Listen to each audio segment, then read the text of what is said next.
ဒညင်းသီးကိုဘယ်လိုခေါ်တော့ဒါလေးပဲပြောကားလာလို့ဒညင်းသီးကို ဟုတ်တယ် ဒညင်းသီးကိုကားလာလို့ ဟုတ်တယ် အာနရကစီ ဘာရဲ့ ဒညင်းသီးကိုကားလာလို့နရကစီ နရကစီဆိုတာ နလည်းနကလက်ကတစီလက်စီတယ်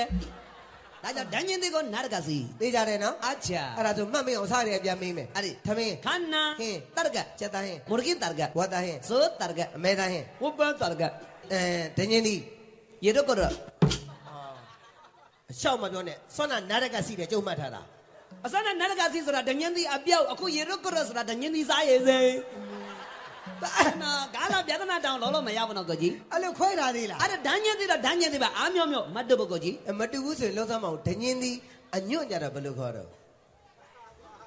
မလကနာ အဲ့ဆိုရင်အရွက်ကြတော့ ဝိသေဒနာ ဂိုင်းကြတော့ ဂါရနာ ပင်စီကြတော့ မန္တနာ အမြင့်ကြတော့ ဝိပဿနာဌာနဝေဒာမိသိခါမနာသမာရိယောင်ပြီပါဗျာ ချက်တီတော့တုံးတာကွာကဲကလားလေး